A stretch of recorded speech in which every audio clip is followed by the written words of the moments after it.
Hello, you're listening to Butterball. This is a podcast. We normally have 3 people here. Tonight, there's only 2. Just the boys. Myself, my name is Scott, and I'm here with Drew. How's it going, y'all? You can follow us on Instagram, YouTube, Spotify, all at Butterball Podcast. Okay, well, it's been a while since we got together last. Last time we spoke, we were getting ready for our July 4th golf cart parade here at the resort. We went with the Happy Gilmore theme. Thought we had a pretty good plan. We knew it was going to be well received from a theme perspective. Really didn't think we'd win anything. But what do you know, Drew? We ended up winning. We ended up winning. We were one of the winners. There were 2 winners, and we were one of them.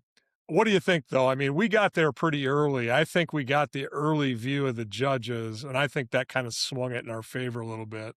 You think that had something to do with it? Yeah, maybe. I think our theme really carried us along, but yeah, a lot of people did show up late, and that definitely didn't help them any. Yeah, when that cart showed up late with those 3 kids on the back that were dressed, they had like a huge USA theme, and they had 3 kids on the back dressed as George Washington, Abraham Lincoln, and the Statue of Liberty. I'm like, that's your winner. I mean, how could you not vote for them? That was awesome. I thought that was a perfect theme. And they got shut out, but I think it was because they were late. I think so too, but I Yeah. also think we should have stole that Abraham Lincoln kid and put him on ours because he would have fit ours too. Yeah. Well, then if all we would have needed is Chubbs, and we would have been set. We would have had all, because we had the alligator, Mm-hmm. we had the alligator on top. We had Lori dressed as Virginia Bennett. We had you as the caddy with the beer hat. The homeless one. We had Nicole as the young kid caddy. I was happy, obviously, and then we had Shelby as grandma. Mm-hmm. And it was well received. People loved the theme. As we were going through the neighborhood, heard some movie lines being shouted out, and stuff. So it was pretty fun. I enjoyed it, but boy, was it hot. Wasn't it hot? It was so hot, especially in my what do you call it? Coveralls jumper. I was dying in there. Oh yeah. It was it was a toughie to get through. I think we both, were on the verge of dehydration by the time we got back to the house. But then we had a pretty good 4th, and you had friends over. We had the Curdy dogs, Mm-hmm. and we had a lot of swimming and hanging out. It was a really, really good time. Really good time. You did a great job as the caddy. You even drank full beers from that hat, didn't you? Well, I probably drank 1 full beer because half of it would spew out every time I took a sip. So I probably had 1 out of the 2. Okay. All right. Well, success on the front of Happy Gilmore. And I don't know what we're going to do next year for a theme. And we just had some neighbors move in next door to us. And they're a bit younger than us, so they have a little more energy too, probably. And man, they were like, "Oh, we're already thinking about our themes for next year." So the competition's just going to get tougher and tougher, in the neighborhood. But that's what makes it fun. It's a good I time. keep saying there's 2 Happy Gilmore movies now. We ought to just run it back and do Happy Gilmore 2 this time. We could. We could. Who would be the guy with the expanded hips? I don't know who we would get for that. That would be a tough one. Well, you have to dig into your friend base for that one. I don't know. Garrett looks kind of like him, so maybe Garrett could. I think somebody definitely needs to be Ben Stiller's character. I don't know what the character's name is, but someone's Yeah, definitely got to be him this time. yeah, he's pretty funny. He's good. Okay, all right. Number 2 on the agenda. Well, we need to do a MLB check-in. We're halfway through the season. When we talked at the beginning of the season, we let you be our guide because you're the baseball guy. We'll defer to you because you know a little bit more about this than us. So let's check in now, see with all the divisional races and kind of see where they are compared to what the original thought was. Okay. Okay. All right. So let's go start with the American League. American League East. You thought, and we thought the Yankees and the Jays were the two big teams in the East, Mhm. right? And it's probably going to be the Yankees. Think that's what I said too. Y'all Yeah. y'all are gonna find out that you probably should not have listened to me as we go through these. I know. It's interesting because right now, Tampa Bay is leading that division, right? Mhm. And but the Yankees are only 2.5 back. So, you're halfway, 2.5. There's a lot of season to play out. But Tampa Bay's there. And then the interesting thing about this one was you thought the Sox were going to take a dive. And Mhm. now all of a sudden the Sox are in third, which they started out horribly. But now all of a sudden they're in third and they're like, what, six back. Yep, 52 and 48. I was right about saying that this was gonna be the best division in the American League. It's just not playing out the way that we had guessed. Yeah. Yeah. Cause then kind of thought the Orioles were coming on and obviously that Toronto would be decent. Toronto's in last and the Mhm. Orioles are in second to last. So, Did you see, I don't know if you voted for the All-Star game, but man, the Blue Jays in the All-Star voting, they were like they had a finalist in almost every position. okay. So we'll get to because that's a fan voting thing, right? Yeah. That blows. And that we're going to get to that a little bit later too when we talk a little bit about the ESPYs because I didn't realize the ESPYs are all fan vote now and it sucks. It's terrible. It's Alright, not the way it we'll should save be. that then. We'll come back to that one. Okay. All right. All right. So yeah, so the East is a little bit different. We got Tampa Bay in front. So now then the Central, um I think didn't you think the Tigers and the Royals were the big teams here? Yep. Okay. So where are we at? We're at the Sox and Cleveland are basically tied for the lead. Mhm. The White Sox, and that stuns me too, because they were horrible, absolutely horrible last year. And here they are, they're tied for the lead halfway through the season. That's an amazing feat. Yeah, was it last year or 2 years ago? They were breaking records for how bad they were, and I now think it was there's last year, wasn't it? I know it was in the last 2, yeah. Yeah. I mean, that's a crazy turnaround. So they're there, and then the Twins are trailing them by 5 games, Tigers by 6.5, and then KC's in the dumper with 11.5 out, and that blows me away. I'm surprised about KC being in last. Me too, I still think they have a good team. I haven't been watching them, so I don't know what their issue is, but there's something that they're not figuring out. Yeah. Okay. Well, when we move over to the West, then the Marlins figured the Marlins would be the team over there. They're only a half a game out. The No, Rangers no, are. you said the Marlins. You talking What's about that? the you meant the Mariners? Oh, yeah, yeah, the Mariners, yeah, yeah, yeah, bad on my part there.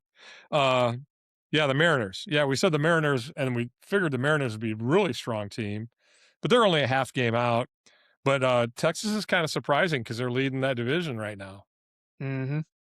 Yeah, Yeah, I think expectations for the Rangers were kinda low, and that helped them out. You know, it wasn't too long ago they won the World Series. It feels like forever ago, but it was only 3 years ago. The team's not that different for the most yeah, part. right, right. Then Nicole had the A's as a sleeper team, and they started out tough in the first quarter of the season, and I think even like probably the third of the season, they're wavering a bit here. They're 8 out now, um, and then of course the Angels are just in dead last, kind of where we thought they'd be. That one I got right where we thought. Yeah, yeah. It sucks when you pick your favorite team to finish last, and you're right, but Mhm. we we've kind of been experiencing that lately with the Angels, so we kind of know where they're going to be. All right, let's move over to the National League, starting the East. figured I think you had this one pretty right because you said the Braves and Philly, Mhm. right? Yep, this one I did good. This might be the one division I got right. Yeah. Um, I think we thought the Mets were going to be decent though, and they're in dead last in that division. Yeah, yeah, that part, yeah. Yeah. But you know, top two teams, Braves and Philly, they're there. So we move to the Central. The we kind of thought the Cubs and the Brewers would be the two teams. I think you're right on track with that too, right? Yeah, I mean, the Cubs still have a really good record, so it's just they're getting dominated by the Brewers are doing exactly what they did last year again.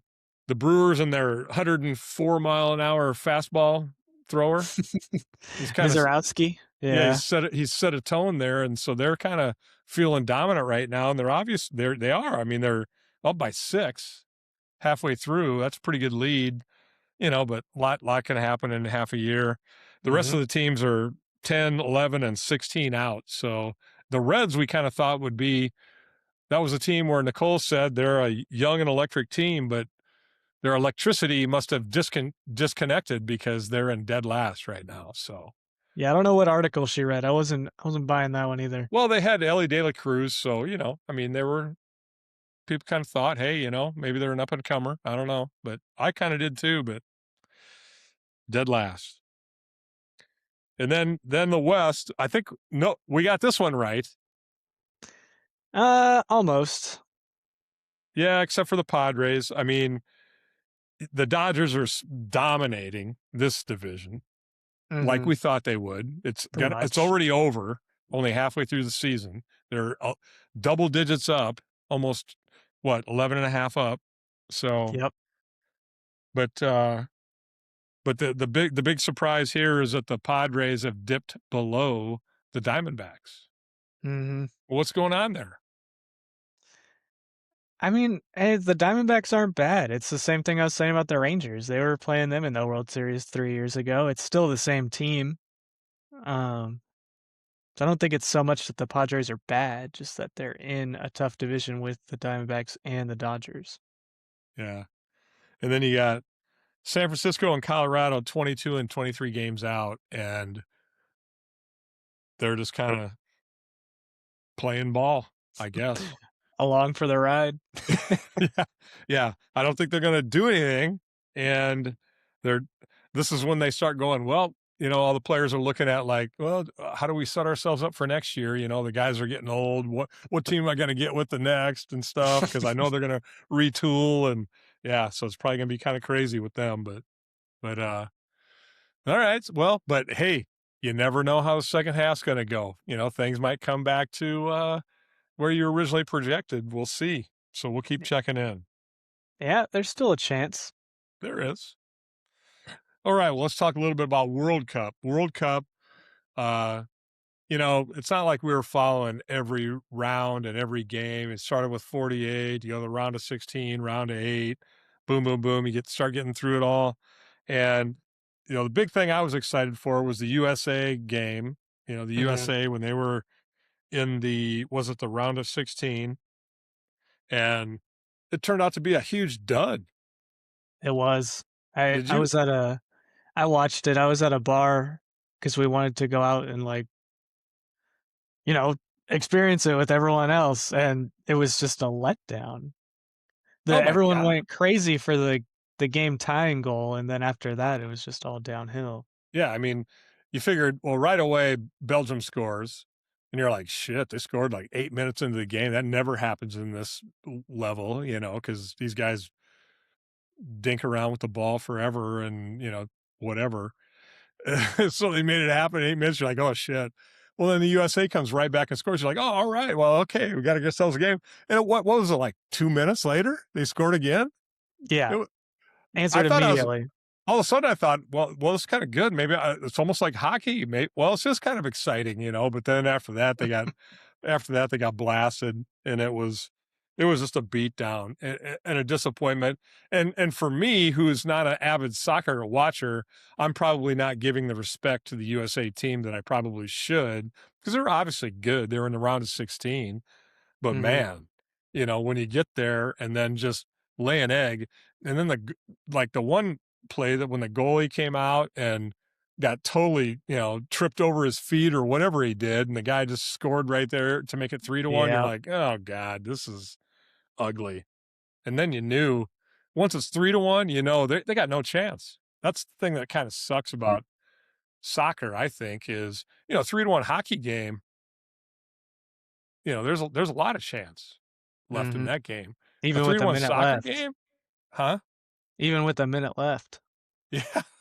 Yeah. Mhm. But a 3-1 soccer game, you're like, "Oh my god, these guys," it's almost like they have to climb a mountain, fight 6 billy goats, kill a grizzly bear, and then beat the abominable snowman to get to the top, That's what it's like. It's not even close to what, like, watching somebody come back in a hockey game is, so, I don't know. That was disappointing to me, and then as the rest of the bracket played out, I mean, I don't know. What did you pick up from the after the US got beat, then what did you think was exciting, or did you have any stories that you were following or anything about it? I was just kind of following along. Everyone seemed to be rooting for Messi because I think this is his last World Cup, so I was kind of rooting for him too because he seems like a cool guy. Um, so I was happy that he made the final, and obviously he didn't end up winning, but it's a pretty good last run, I'd say. Yeah, yeah. The things I kind of zeroed in on was I was really enjoying the stories about how much fun everybody from around the world was having in the US. Yep, 'Cause, yep. I've always said, we've been to vacations outside the US, and I've always said, "Man, there's still parts of the US that I haven't even seen yet that I need to see," because the US is so diverse and there's such a great country and stuff. So that was pretty cool to see, I think, because it just kind of reinforces that, uh, man, we got a lot to offer here, and you probably ought to take advantage of it right here in your own boundaries, which is awesome. And then, uh, the other thing that I think caught storm for me that I was following was everybody's getting behind Norway. Mhm. The row that they were doing after each of the games, and then it kind of it turned over into one of the golf tournaments that Victor Hovland was in. He was doing the row too or something, or the fans were Mhm. doing the row, or he got in on it somewhere. I don't know. So it was hitting golf and soccer, and then the star of the Norway team, that Erling Erling Holland. Holland. Mhm. Yeah. Big, tall guy. He just came on and played great and kinda took over the news, I guess, and the headlines, and he just seems like a really, really humble player, but he played amazing, and Mhm. their team did great, and so I thought they were a big story, kinda fun to watch. Yeah, I had known he was good too, but I didn't realize he was, like, at this level, you know? He's definitely at least this World Cup, he was a top star. Yeah. Yeah. So anyway, yeah, so Spain ended up winning, and it got a little ugly at the end. One of the guys in Argentina was all pissed off, tried to start a fight, and you're like, "Really? You're gonna start a fight in soccer? It's not, quit trying to act like you guys." You saw the memes of the hockey players making fun, like the beer league hockey players making fun of the soccer players when they get touched by a foot or whatever. And now here the soccer players are trying to start a fight after the game. You just got beat. Just, hey, it's over, right? Come on. Yeah, and I do agree with you, the flopping does make it hard to watch it sometimes. Oh, it's so bad. Their flopping it's it's without question probably 40 times, 50 times worse than the NBA. And that's hard to do because the Yeah, NBA it's flopping is bad. it's mostly because the rules favor it too. Like, Mhm. like, if Yeah, you they get teach knocked it. down yeah, if you get knocked down and you pop back up, they're not gonna stop play, but if you stay down and, milk it a little bit, then you'll probably get a free kick. That's the biggest problem with it. Yeah. Yeah. All right. Well, but it was a huge success for the US and well, for North America. I mean, 48 teams. They brought all these people to North America and spent months, and I'm sure they made a lot of money and had a lot of fun and people enjoyed it. And so it was, I think this as a World Cup was probably one of the most successful ones they've ever had because it was just in a place and with the expanded field that led to tons of exposure and fun, you know? Yeah, and, the USA is a country that can accommodate a lot of people coming in to watch as well. Yep. Absolutely. Absolutely. Well, from there we go to UFC. Big thing to talk about is that Conor McGregor fight, Oh, I right? don't know if I wanna talk about it, it was so upsetting. What's that? It was so upsetting. I'm like, I don't even know if I wanna talk about it. Oh, so you were upset that what? Why were you upset? Because it just ended up to be a huge waste of time or that his knee blew out on him? Well, I thought it would be good for the sport, and like a lot of people, I kinda wanted to see Connor win, make a good comeback and win, but to not even, like, really get a chance, that's kind of upsetting. 'Cause his body failed him, you know? Yeah. Yeah, it's strange. I mean, you read some of the articles and they say, "Well, why was he trying that type of a kick?" Because it is pretty physically from a physical standpoint, you're throwing your body forward, you're swinging one leg sideways, so the torque is gonna be on the knee when you come down. So it is, it is you are putting yourself at risk when you do that move. But shit, I don't know how many times he practiced it. He might have practiced it 1,000 times, I mean, Oh, right? he used to start off fights like that. I think he started, like, 2 or 3 fights off doing that exact same kick. Well, I used to spin a lot when I played football too, and then I tried it at 10 years after I got out of college and blew my ACL making a spin move in a flag football game. So, Yeah. I mean, yeah, these are things, but I'm sure as he was training, he was feeling great. And he probably was like, "Yeah, I'm 38, but shit, I feel like I'm 18," right? I mean, because that's Mhm. how you feel when you feel like you're in shape and you really feel like everything's going for you. And you're like, "All right, I'm going to start out. I'm going to come out with a roundhouse kick and I'm going to get it. And then after that, I'm going to follow up and see what happens." And then it just shit happens, and it does. It is a bummer because he was screwed. What do you Yeah. do then? You got a He wobbly knee. had You no can't, chance. yeah. Zero chance. The other guy's like, "What do I do here? Do I just like kick the shit out of him or like Yeah. tell the referee, please stop this before I, pummel him into a piece of nothing?" Mhm. Meanwhile, Which the he, whole time he's yelling, fight me," too. Like, yeah, it's just yeah, yeah, it yeah, was upsetting. yeah. So you had 15, almost 16 million viewers tune in and they saw 69-second fight. Was it even 69 seconds? I don't think it Yeah, it was. took 69 seconds. The interesting thing was is there were because I was looking at like um c- BetMGM and stuff like that. And there were prop bets that were like, oh, fight ends within 60 seconds or whatever. And I'm like, wow. It's just crazy how the bets are always close to whatever happens. Mhm. They But actually had to change the betting odds because so many people were betting on Conor McGregor to win. Think they got scared that if he actually does, they might take a big loss. So they changed him so he wasn't as big of a dog, but I guess it didn't matter anyway. yeah, it is crazy. Well,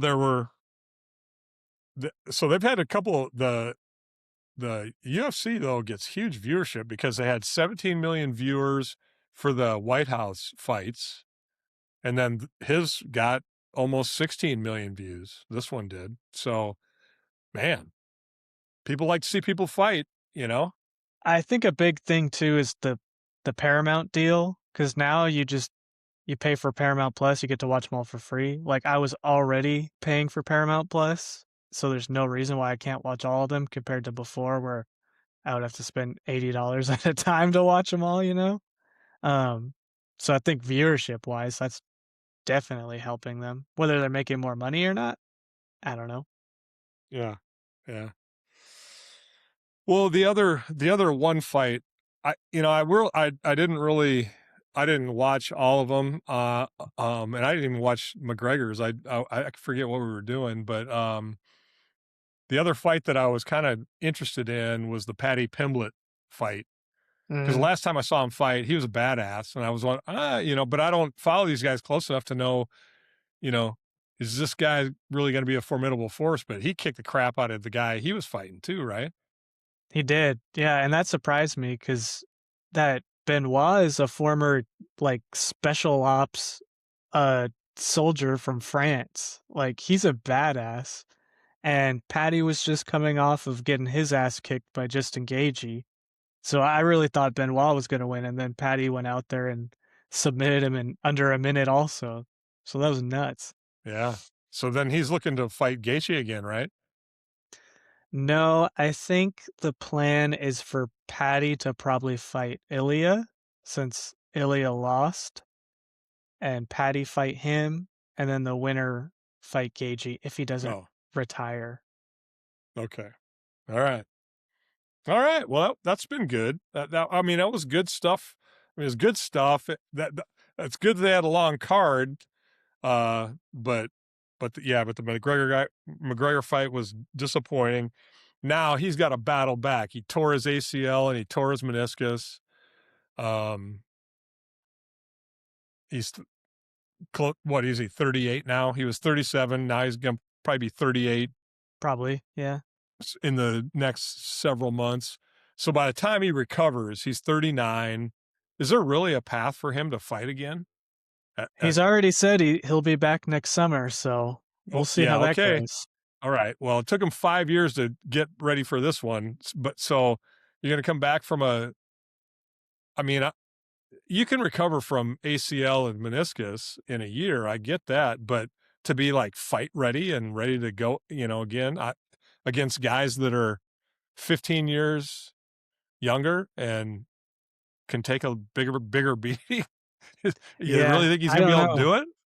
I think that's part of the reason they had him fight Max too, because Max is also a little bit older and has fought a lot. But like, I don't know who they put him up against when he comes back. I really don't. Yeah, Maybe try Max again. We'll see. yeah. Okay. All right, well, we'll watch that one. All right. So, our next up on the list to talk a little bit about, and this is coming back to my earlier comment about the ESPYs. So, does anybody watch that crappy show anymore? The ESPYs? I mean, when I the think it ESPYs gets first, huh? I think it gets good viewership. I don't know. I don't watch it. When it first came out, like the first couple of years, I thought, oh, this is kind of cool. But I was younger. I was a little bit younger then, and probably I was watching sports a lot more intently and stuff. I mean, I'm always interested, but the one thing that I wondered about or I didn't pay attention to was, just how are these awards awarded? I mean, who votes on these things? So there's a committee that decides who the nominees are. That's fine. Cause you can always then look at that and go, well, did everybody get nominated that should have? Yes, no, whatever. But then it becomes a fan vote. Mhm. And so, like, this year's results are some of the stupidest, most ridiculous results I think I've ever seen, considering what happened in sports. Mhm. Did you even pay attention to this? I know a lot of people were upset about like best play or best player performance and stuff, but I didn't look far enough into it to see what they were complaining about. Well, so basically, what the ESPYs turned into was it must have been everybody that was a New York Knicks fan voted for everything New York Knicks for almost everything. Of Because course. at the end of the day, Um, Jalen Brunson, let's see, let me find where do I have this? So Jalen Brunson got best championship performance, best NBA player, best athlete in men's sports, Really?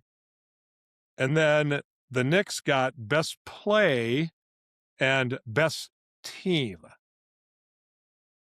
Okay. So let's talk a little. I Okay, mean, sure. Jalen Brunson, I mean, I know that, didn't he play for Villanova? I think he Yep, played for Villanova. He was one of those guys. And and the so yeah, good Mavericks. player. He's in the NBA. Shit, he can play ball, and no doubt about it. But is he the best? Is he the best athlete? What'd you think before No, this? Where I everybody out there going, oh shit, this Jalen Brunson, you got to get him. He's just like an amazing athlete. No, no, he wasn't. Um, is he the best NBA player? I don't watch enough NBA to know, but I know, like, Victor Wembanyama's gotta be considered one of the best, and people love Giannis too. I would think it'd be a tougher competition than that. Yeah, he's Steph Curry. I mean, Steph Curry, yep, still LeBron even? I don't know. yeah, J- the Knicks won, and so with win becomes accolades, but so maybe that plays into the best team. But the Knicks hadn't won since 1973, so okay, that's fine. But best team, think about what happened this year.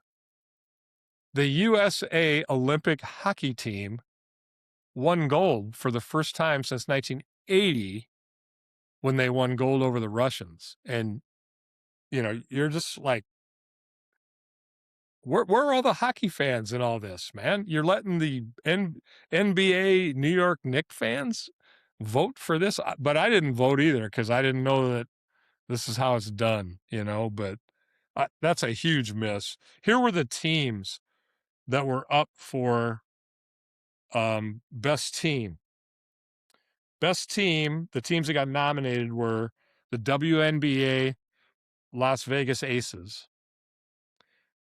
Dodgers, Indiana football, NCAA, Carolina hockey, Stanley Cup champs, Texas NCAA softball, Seattle Seahawks, USA men's hockey, USA women's hockey, and the Knicks. Okay, out of that list, I might pick Indiana football just the way they beat down everybody that they played. You know, and that yeah, that might not be a bad call either. But I think from a pure, I don't know, you Indiana football beat the NCAA field. The USA hockey beat the world. You know, Right, but they didn't beat it in as much of a dominating fashion as Indiana football did. You know what I'm saying? no, but to win and to win over Canada and the European teams and stuff and given the fact that it hadn't been done and everybody's kind of wondering will it ever be done again, and they did Mhm. it, that was a big deal. Okay, so that's the team controversy. So then you talk about best play. Do you know what won best play? Yeah, it was that tip in the Knicks game. Yeah, tip in from what, OG Anubio or Anobi, I don't even know how to say his name, from game 4 of the game 4 of the series. What? You had the golden goal in the women's hockey Olympics, and then you had the golden goal from the men's hockey Olympics. And you're saying that a game 4 tip in is better than a golden goal? What in the world is wrong with you? Yeah, this one I completely agree. There's no way you can't pick that golden goal from the men's hockey team to win the game. Like, I don't know how it gets any better than that. Yeah. Well, that kind of solidified it for me. I don't know if I'll ever. I mean, I didn't tune into the ESPYs this year. I don't know if I ever will again because it's I mean, and it's like when you're watching, and I know we like our reality shows, Big Brother and stuff like that, but they're like, oh, you can vote 15 times a day and do this, shit. There's people that'll sit there and do that shit all day. I'm not doing Uh, that. I mean, Put Yeah. together some people that'll make a good decision, you know? Good Lord. Oh, all right. Well, sports are for the fans, though. So, hey, got to give them their props. That, The Knicks fans, they got rewarded. yeah, and that brings me back to that All-Star game voting, that it's like half of the field choices were Dodgers and Blue Jays. Like, I get they were just in the World Series, but one of the finalists for the American League was hitting 180 with 2 home runs, and his finalist that he went up against was hitting over 300 with almost 20. And I'm like, "Well, how is this even a choice?" Yeah. Yeah. I hear you. I hear you. All right. Well, then so after I saw that, the ESPYs thing, I was kind of like losing my faith in ESPN a little bit. I'm like, man, I don't trust ESPN to make a ranking on anything. Like, I mean, we get our news from ESPN a lot of times and the news wire, but Well, but there's, have you seen the meme that ESPN doesn't show baseball? They uh, haven't they haven't made an Instagram post about baseball in 5 years now. oh, really? Yeah, and just keeps ticking away every time, unless it's about the Dodgers or Yankees, and it was about the Dodgers last time they posted about them. Huh. Interesting. Oh, well, but ESPN did put out an article and they were talking about, I don't know who wrote it, but they were talking about, they were ranking the rosters of NFL teams. Mhm, So, so I got the top 10 here. Well, first off, the Chiefs, our team that we love and have been following, they're ranked 12th on the roster list. So ESPN's not expecting much from the Chiefs. And I think that, there are people that think that the Chargers and the Broncos are taking over that division. So, hopefully Mahomes and Kelce and team are ready to have a little bit of a resurgence here because, they went through a tough year last year and now mhm. we're looking for them to rebound a little bit. But it's tough, man. It is tough when these other teams start building their rosters. So anyway, I just wanted to get that out of the way. The Chiefs are 12th. They're not going to be in the top 10. So I put that don't out I of your don't mind. totally disagree with them not being on the top 10 roster, you know? Yeah. Well, I think I I kind well, I mean, there's some pluses and minuses about the Chiefs roster. I mean, when you look at like the receiver position, they're kind of in the same place they were last year, and nobody was really like showing that they were all pro caliber, right? Mhm, At all. mhm, So they're in the same place they were last year, same place they were tight end wise. Mahomes was coming off an ACL. They picked up Kenneth Walker from a running back standpoint, so that's good. Their mhm. line, they have tackle problems. So, I kind of don't dispute that at all. And That's what I'm then saying. Mhm. on defense, again,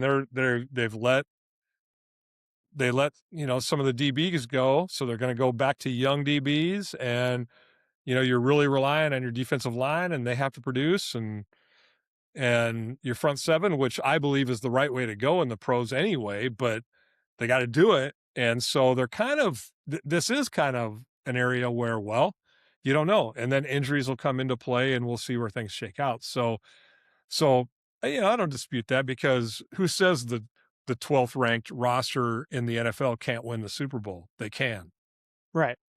you know, just Mhm. depends on how things go. So who do you think the number one is? Mm. I'll give you a hint. It's in the NFC. Oh, it's probably the Rams. A lot of Yes. people love the Rams. Yeah. Yeah. Because they got Stafford, who's, he kind of seems almost indestructible. He just keeps playing and playing and playing. Mhm. And they've got, you know, Puka Nakua and Devontae Adams at receiver. So, and then they just picked up Miles Garrett on defense. Yeah, that one's huge for them. That is big. And then did you know they have Trent McDuffie and Jalen Watson, who used to be with the Chiefs at I DB. knew they had McDuffie, I didn't realize they got Watson too. Yeah, they got Watson too. So I don't disagree with that. I think the Rams are going to be tough. I mean, hey, they might have injuries though. You know, that's what happens in the NFL. But going in, they've got a lineup. You know, that's formidable. The interesting thing is the top three teams. I'll give you a hint. Another hint: the top three teams are all from the NFC on the roster level. So who do you think Number number two two's is? it's probably the Seahawks, no? It's actually the Eagles. Oh, okay, yeah, yeah. And they have a lot of, I mean, God, when you look at their team, you know, they got, you know, Hurts is tough. And if you put a good cast around him, you got Saquon at running back, Mhm, Devontae Smith, Mark Mekhi Lemon, Hollywood Brown they picked up as another speedy receiver to go with the rest of their package. They've got, you know, Dallas Goddard at tight end, and they mm, drafted Eli Stowers, who is a big tight end. So, you know, they love two tight end shit in that mhm, system, you know, and then their D line is their huge strength. And then, of course, they have Cooper DeJean in their defensive backfield and obviously good linebacking crew and stuff like that. So, Eagles are going to be tough. They'll be tough. yeah, I mean, And then Seattle right behind them. okay, And that's they're close. not a lot's changed with them. I mean, they're kind of pretty much But what they what they lost were. Kenneth, but other than that, Yeah. Yeah, so then you get to the first AFC team, and they're the number 4 ranked roster. So who do you think that is? AFC. um, it can't be the Colts, right? Who do you draft no matter what? Oh, the Buffalo Bills, what am I thinking about? There you go, Josh Allen, no How matter can what. I disrespect my boy Josh Allen like that? Yeah. The interesting thing about this one, though, is you've got a new head coach in um, Joe Brady, the ex OC. He's now the head coach. And then he brought in Jim Leonard as his defensive coordinator. Both young guys, both can probably, you know, get everybody energized and all that kind of stuff, but they're new, you know, Mhm. and and there's a little bit of roster shake up there, you know, I think with some players here, there, gone, whatever. So while I think they're good, I also think this is a little bit of a situation, you know, where it's not an easy, you know, nothing's an easy transition, I don't think. Change is hard. So it'll be interesting to see how they do. I think they'll be good as always. I don't think anything changed. Even the reason that they're firing their coach is just because they keep getting beat by just a little bit better of teams, but they're always one of the best. All right. And then number 5 team, it's another AFC team. So give me your thoughts on who the next one would be. Well, now I'm thinking the Ravens. It is. And this again to me is another, huh? You know, the Ravens, I guess they're always there, but they just fired, you know, they fired Harbaugh. They have a transition to go through.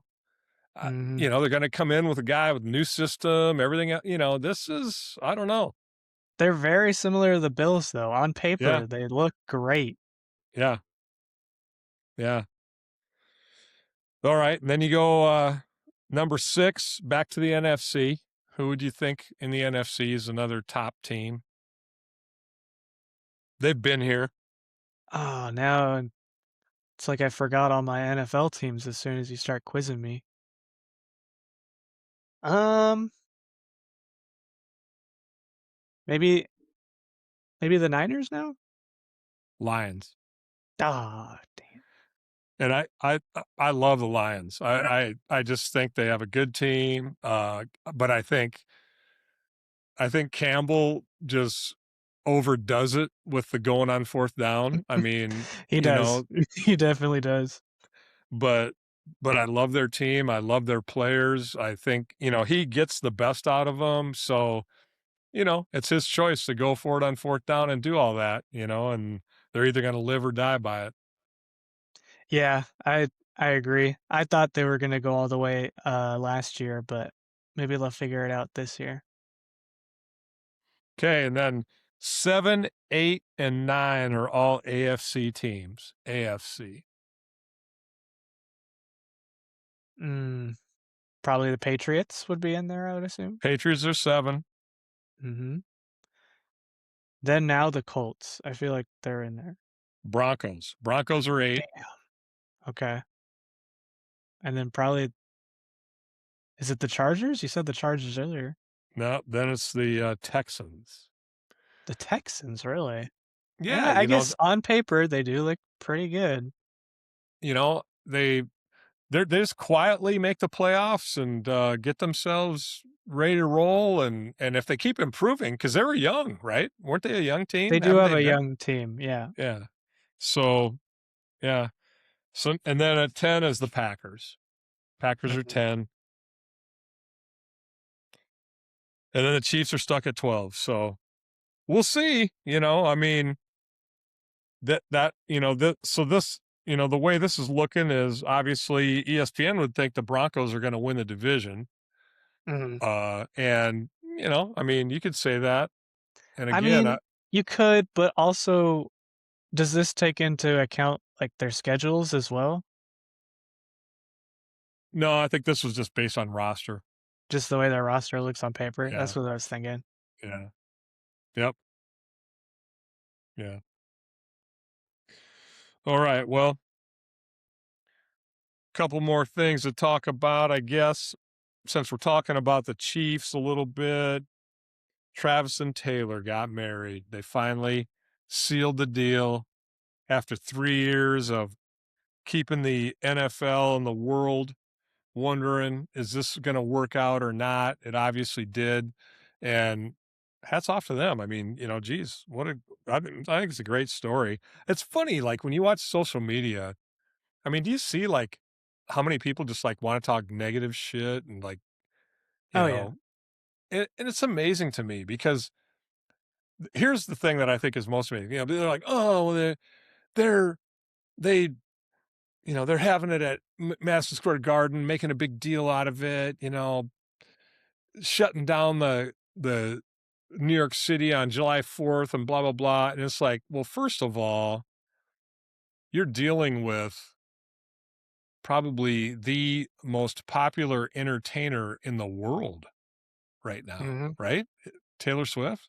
Yeah, she's like this generation's Michael Jackson, pretty much. Yes, exactly. I mean, she did the Eras tour, sold out stadiums all over the world. So, where do you expect her to get married if she's going to invite 1,000 people? Which, if you don't think she knows 1,000 people who she considers friends and stuff, well, between her and Trap, you're crazy. I Mhm. mean, right? I mean, I've I been to agree. weddings where there's several hundred, I mean, okay, they have 1,000. I mean, how could they not? Mhm. So, how is that a big deal? So then, oh, they want to rent out Madison Square Garden because as you read about it a little bit, there's like underground tunnels leading into there and they can create privacy and security and stuff. Well, why wouldn't they do that either? You know, I mean, how many psychos out there want to like infiltrate their lives or do, Break into the wedding. yes, Mhm. yes. I mean, so is that a bad thing? And then the other thing is, um, they're both like what 30, 35, 34, 35 years old. They're Yeah. mature.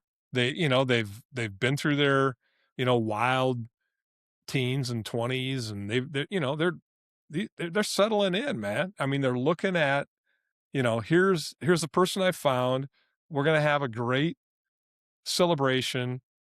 And they didn't like, they don't want it on TV, like Mhm. Princess Diana or anything like that. They didn't ask for that. Yeah, it And wasn't then even, like, live streamed or anything like that. yeah. And then behind the scenes, what do they do? Well, I don't know if it's behind the scenes or whatever, but do you realize they donated $26 million to charities in the weeks I didn't leading know up to that. their wedding? No, that's pretty cool of them. They donated 26 million to charities because her favorite number is 13 Mhm. 13 times 2 is 26.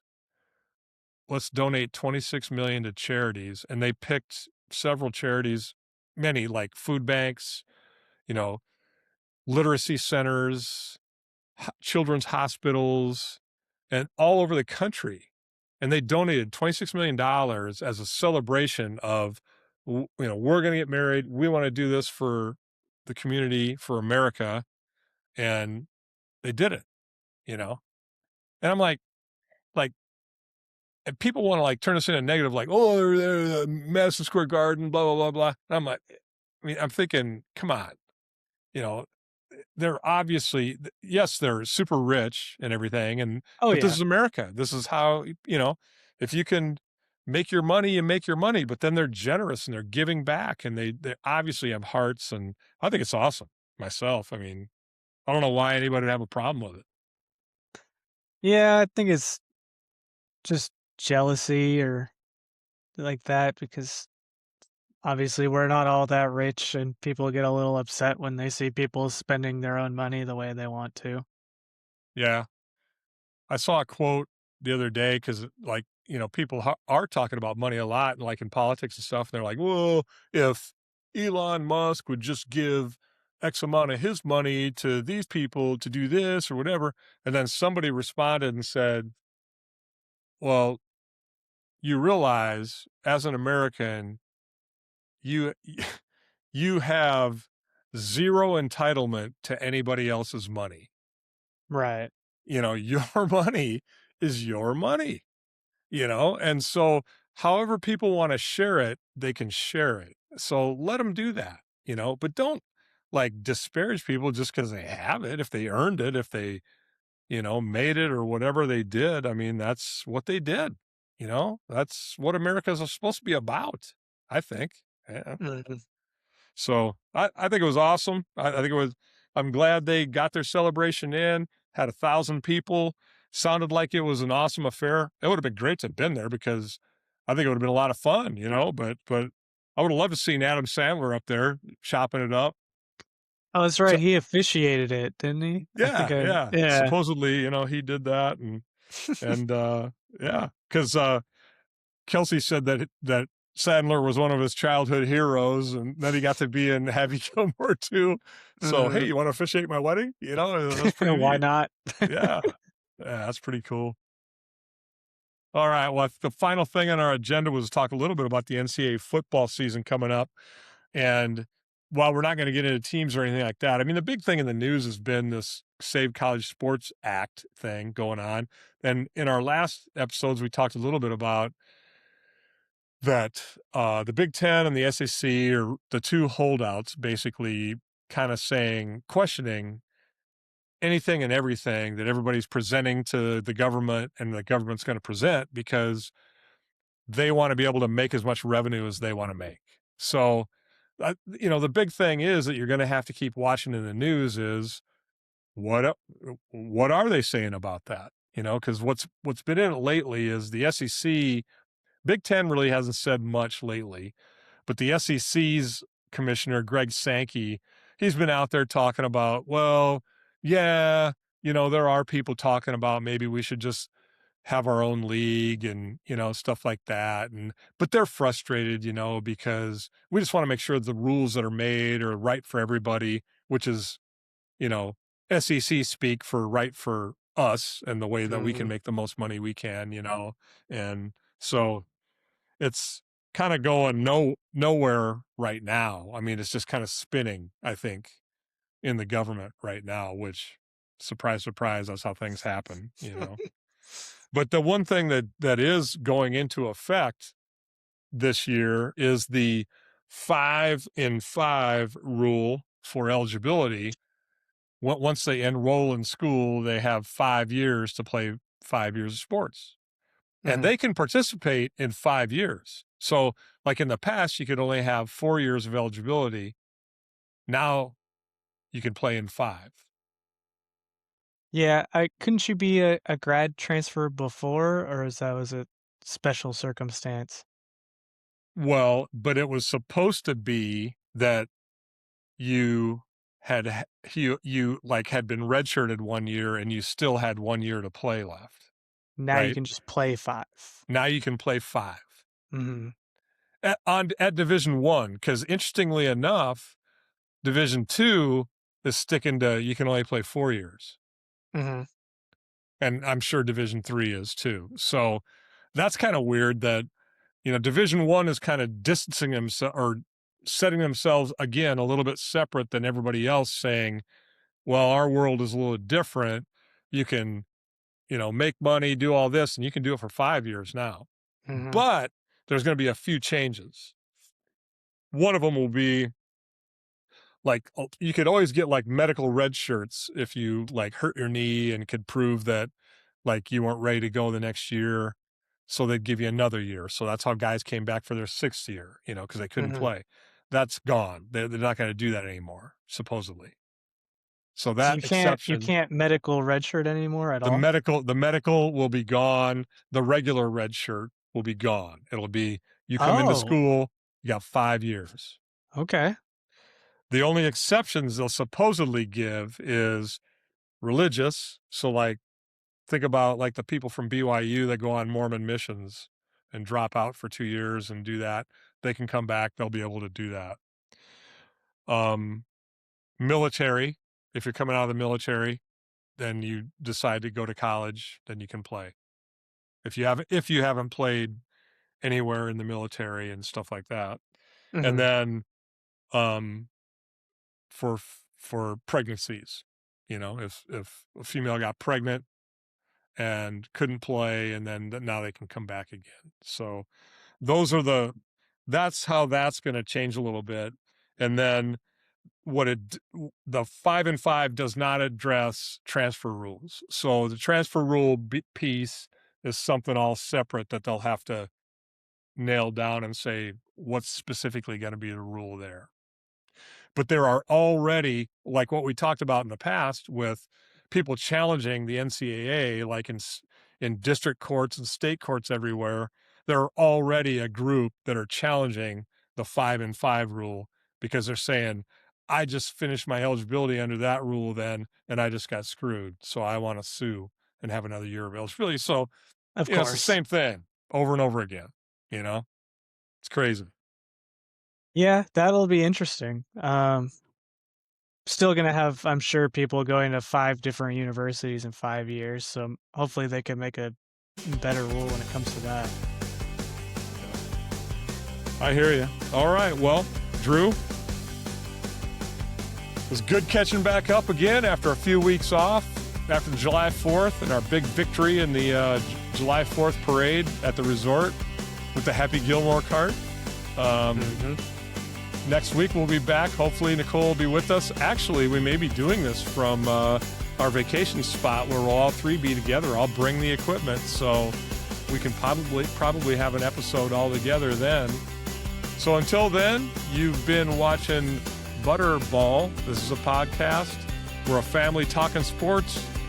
We're talking ball. We're having a ball. And we thank you for listening. And don't forget to follow us on Instagram, YouTube, Spotify, all at Butterball Podcast. Excellent.